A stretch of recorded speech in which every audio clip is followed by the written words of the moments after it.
Hello! By the way, I'm Blay and my husband is Mel and this is our one moment. So, right now, galing ako ng work eh. Kakauwi lang namin galing work. So, sakto naman, dumating na yung mga in-order ko online and samahan niyo ako i-unbox. Okay. Pero bago ako tayo mag-unbox, kailangan ko i-flex yung plant ko. Kasi ang hilig ko sa plants ngayon eh. Siguro, kasama na sa age, no? Medyo bumabata na tayo eh. So, this is a jade plant and ano siya, indoor plant siya. So, gusto ko nang may plants dito sa loob ng bahay na fresh.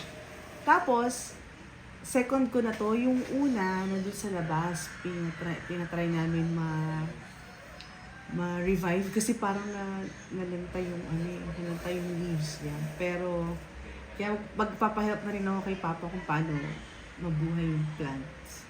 And, gagawin ko ng video yun. Papakita ko sa inyo yung mga plants ko, yung mga herbs na kinalolokohan ko ngayon. Dami kong herbs ngayon. Ayan. Okay, so mag-start na ako mag-unbox. So, yung first is, ito, dumating na siya. This one.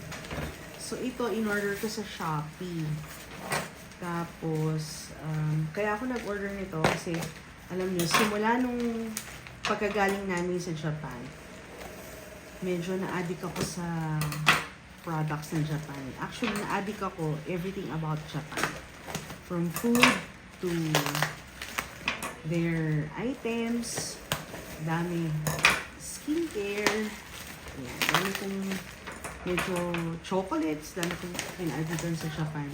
So, ito, sarap na sarap ako sa tamago nila. Yung egg nila na parang marinated with sauce. Sarap na sarap ako. So, ni-research ko siya and then sana magawa ko. Pero ang secret ingredient daw ay the secret ingredient daw is this one. So, this is a mirin. Mirin ang name nito eh. Mirin. So, I got this sa Shopee. Mura lang to. Nasa 300 plus lang. So, yung egg mo, ilalaga mo siya. Pero gusto ko soft-boiled lang eh. Tapos, i-marinate mo siya dito kasama ng soy sauce. Tapos, itong mirin.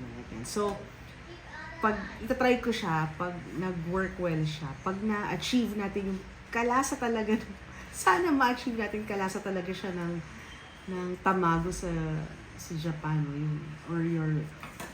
or their soft-boiled eggs. Sana ma-achieve natin. Pag na-achieve, ituro ko sa inyo. Kasi 'di ba ang sarap din niya sa ramen, kung lalagay mo sa ramen, sarap din siya. So, yun. Ito, excited akong i-try ito. Tapos, ito dumating lang ito kanina. Pinalala-move namin dun sa office ni husband. So, ang binili ko ay ito, bumili ako nito. Vitamin C. Ayan. Actually, may vitamin C naman sa Pilipinas. Pero, ewan ko ba, addict talaga ako sa Japan products ngayon. So, try natin yung vitamin C from Japan. Baka naman maiba, pero I think mas mahal lang siya ng konti. Kasi bumili ako ng local na vitamin C dito. Parang nasa 250 pesos, 100 tablets na eh. Ito nasa, I think 250 din. Pero 60 tabs lang. Try lang natin. Lang mawala. O ipa-try ba? Importante galing Japan. Ay, shoutout nga pala sa binilan ko nito na shop. Kay Shumima-sen. Hello, ma'am. Ma'am Shumima-sen. Very accommodating siya sa orders. Tsaka, dami kong tinatanong sa kanya na baka pwedeng mabili doon. Tapos, kasi nagtingin ako sa Shopee, wala akong nakita. So, sa kanya, nagtatry ako. Very accommodating siya sa mga request. Tapos, another in-order ko din ito. Beauty soup. Cow beauty soup. I know this is very famous. Very famous to. Yan. Sorry, baliktad. Very famous to eh. Marami na ako nakitang gumamit nito. And actually, this is my second time ordering this. The first one I got is the red one. Yung red one, Malapit na maubos yun eh. One box na lang kami, kaya nag-order na ako. Yung red one, gusto ko yung scent niya kasi very mild yung scent. Pero itong blue, I think, eto, ngayon ko palang tatry itong blue. So, yun. Hindi mo na ako masyado maselan sa sabon. Yung asawa ko yan, maselan sa sabon, pero ako hindi naman. So, try ko lang. Baka maiba. Tapos, nag-order din ako nito. Ito, very famous to eh. Melano C, or I think this is a toner or lotion. Hindi ko pa talaga to natatry, pero maganda raw reviews nito. And then, naalala ko na nasa Japan kami, yung sister ko, bumili nito, nakita ko to sa luggage niya. So, sinabi din niya sa akin na maganda nga din daw. So, itatry ko lang to. First time ko itatry to. Tapos, I also got, konti lang binili ko ito. Ito, Meiji Strawberry. Excited ako dito kasi, nako, ang sarap talaga ito, promise. Nung nasa Japan kami, bago kami papunta kami ng ng Snow World yata ang name, no? Nalimutan ko yung pangalan. Basta punta kami sa Snow World. Tapos, dumaan muna kami ng convenience store. Tapos si Arkin, my son, anak ko, si Arkin. Mahilig sa chocolate yun talaga. So, nagpabili sa lolo, nagpabili siya kay Popsy. Tapos, ito yung mismong pinili niya. Ito mismo. Tapos, ako nga hesitant kasi parang medyo mahal. Maalala ko magkano price nun eh. Pero sabi ko parang mahal naman ito. Pero, tinry na din namin. Tapos, buti na lang tinry namin. Kasi ang sarap. Sobrang sarap. Very smooth yung chocolate niya. Tapos, yung strawberry flavor. Not so strong. Enough lang to complement yung chocolate tsaka yung strawberry. Ang sarap talaga. Kung try nyo. Favorite ko to eh. Actually, thank you, Arkin. Kaya, yun.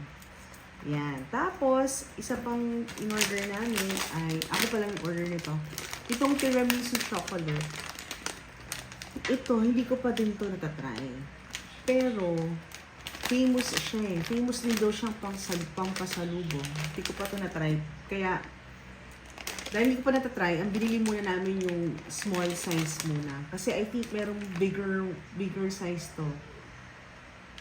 Nasa 1,000 pesos yata yun. Hindi muna yun ang binili namin. Tatry ko muna. Kaya ito. Excited din ako i-try ito. Kaya lang, naka-intermittent fasting ako ngayon eh. So, bukas ko pa ito matitikman.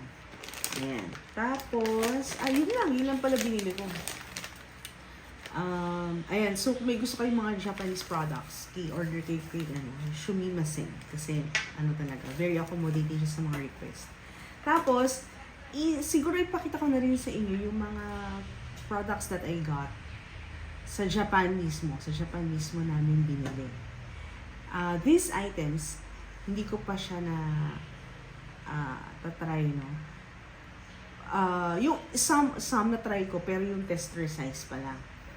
Hindi ko pa na-try talaga na maubos yung bottle. So, ang first ko na, pwede, i-share ko din pala sa inyo ito, this one. The Tsubaki na shampoo. So, nung nag-Japan kami, lahat ng hair care products nila, nataypan ko. So, ngayon, talagang puro ginagamit na lang namin, puro mga Japan, pang hygiene namin, Japan na talaga. Japan made or Japan product. So, ito, may extra akong shampoo. Kasi yung conditioner naman, meron pa ako. So, din yun, Tsubaki na conditioner din yun. Yun ang ginagamit namin ngayon. Tapos, bumili rin ako sa Japan sa hair care muna tayo, no?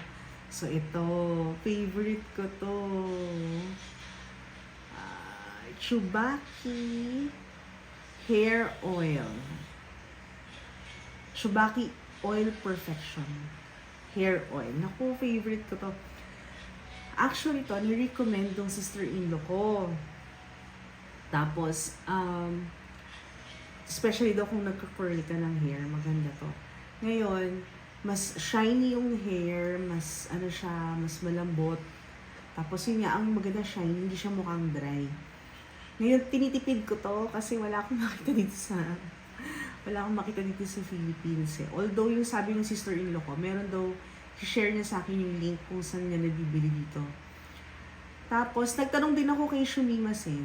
Tinry din niyang i-locate ito. Pero meron siyang ibang nire-recommend sa akin, yung Shiseido na Camellia Oil. Kaya lang hindi ko pa natatry yun eh.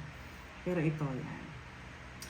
Kung kung nasa Japan kayo, try nyo to. Tsaka, dapat nga i-hoard ko to sa Japan. Kaya lang, ilang drugstore yung, kasi si mama ko bumili rin nito. Tapos, nagpunta kami ng Bic. Ito, nung nakita ko, tinatry kong mag-hoard ng good for a year supply sana. Kaya lang, isa na lang yung available. Kaya, yan. Isa lang nabili ko. So, kung meron kayong alam na mabibilan dito, di share nyo sa akin para makabili ko. Next is, itong Dr. Nail. Cuticle Serum. Ayan, yung Dr. Nail na Cuticle Serum. Kasi, I have a very sensitive cuticles, lalo sa paa. Sa paa ko. So, ito na gamit ko na. You see, naka-open na siya. Ang laman niya, ganito. Very small lang siya. Yung cuticles ko medyo inaalagaan ko kasi sensitive siya. So, nung nasa Japan kami, sabi nila, maganda raw yung mga products nila sa Japan. So, try ko din daw. So, naghanap ako ng nail serum. Sinadya ako yon sa drugstore. And then, tinry ko lang siya. And okay siya. Apparently, gusto ko siya kasi ang bilis niya mag-dry. Pagka in-apply mo siya sa nails mo, mabilis siya mag-dry. Meaning, mabilis siya ma-absorb yung nails. Tapos, advisable to gagamitin mo lang at night. So, pagka after shower, gamitin mo siya, ipahid mo na siya sa nails mo. Tapos, overnight na siya. Once a day lang ito ginagamit. Ayan. So, kung nasa Japan kayo, and you happen to have a sensitive cuticles like me, try nyo ito. Okay. Next naman na binili ko rin sa Japan is ito. Itong the Shiseido the Collagen. Yan. Kasi alam niyo naman, hindi na tayo bumabata. Hindi na tayo nagiging bagets, no? So, we need to, help protect our skin. And, hindi naman, syempre, hindi naman, we cannot reverse time, di ba? Hindi naman siya reversible. Pero what we can do is try to at least pabagalin or slow down yung aging process natin para aging gracefully pa rin tayo. Yan. Ako naman, maano lang ako sa skin eh. Gusto ko lang medyo maayos yung skin natin. Yan. So yan. Itatry ko pa lang to, the collagen. Hindi ko pa siya na-open kasi may inuubos pa akong 1 bottle. Yan. Tapos, next ko pa na... ito, hindi ko to binili. Bigay to ng sister-in-law ko. Si ate. Bigay ni This is a makeup sponge. Yan. Rosy Rosa. So, this one is a very nice sponge daw. Makeup sponge. And it has a very jelly texture. And lalo kung high-end yung makeup nyo, i-recommend ko to kasi doesn't absorb much the makeup kasi jelly texture siya. So, masusulit nyo yung makeup nyo. Siguro buksan ko para makita. I-open ko para makita nyo. Ayoko scissors.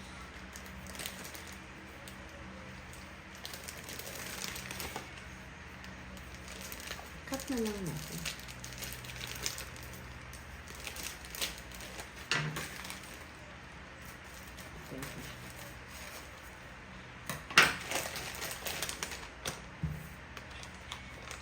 So, ang 1 pack is merong 6 sponges. Pero meron din itong bigger size. Pero yung 6 actually, madami na yung 6 eh.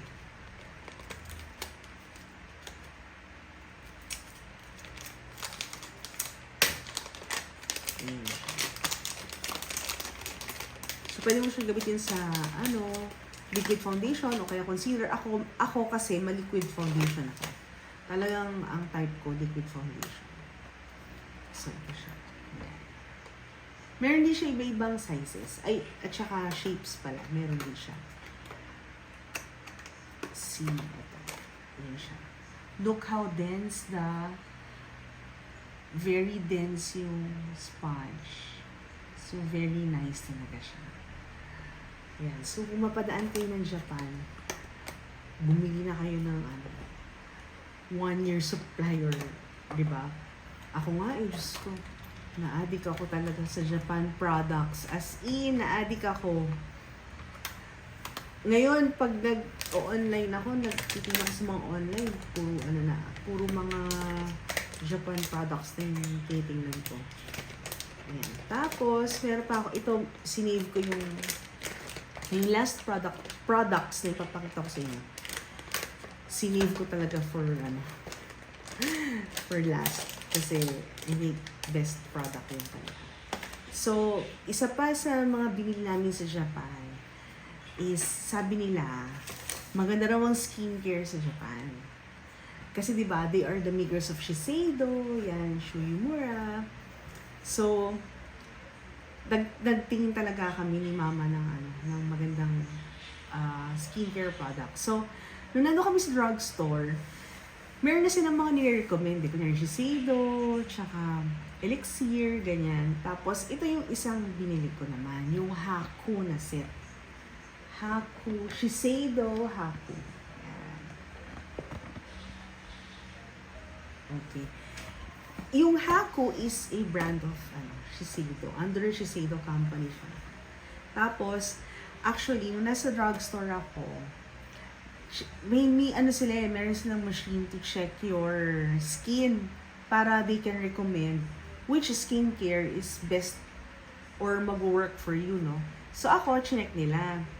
Tapos, nung chinek nila, ang sinabi naman nila sa akin, very honest sila, na ang problem daw nung skin ko is dark spots or freckles, yan. Dark spots, freckles, at saka yung too much sun exposure. Meron akong hindi pantay yung may blemish, hindi pantay yung skin ko kasi merong portion na siguro na sunburn siya, ganyan. So, ang nirecommend nila sa akin is itong Haku Active Melano Releaser, tapos Melano Focus EV, and then Inner Melano Defensor. So, I can use this both day and night. Ang difference lang, pag day, gagamitan ko siya ng sunscreen. Mamaya, i-share ko sa inyo. So, 3-step siya. So, una mong ilalagay is this one, the Melano Releaser, then followed by the Melano Focus EV. The Melano Focus EV is the serum. This is the serum. Ito yung serum. Tapos, siya daw yung potent or highest concentration. Tapos, followed by the Melano Defensor. Tapos, pag during nighttime, okay na itong tatlo. Pag nighttime, okay na yung tatlo. Pagka naman daytime, mag-add ka nitong UV or the sunscreen. Okay, itong sunscreen na to, kasi sabi ko dun sa sales lady, sabi ko sa kanya, sa Philippines ko gagamitin to eh. Sabi ko, so, mag-work well ba siya dun sa climate or sa weather ng Philippines. Tapos, sabi niya, okay naman daw to gamitin, pero, idagdag daw, dumating yung bagets. Pero sabi niya, dagdagan daw ng sunscreen. Tapos ito yung na-recommend niya, yung, I don't know how to, OHAL. Hindi ko alam kung tama yung pagka-pronounce ko AOHAL. Which works well daw sa tropical countries. Kaya yun. Tapos, sa start ko na gamitin to Sana mag-last siya ngayon. Kung hindi siya mag-last, problema ko na kung paano naman ako makabili, no? Kasi nga, I don't think we're flying to Japan anytime. So, kaya kung meron kayong mga kilala dyan na resellers or third party na nagbabuy and sell sa Japan,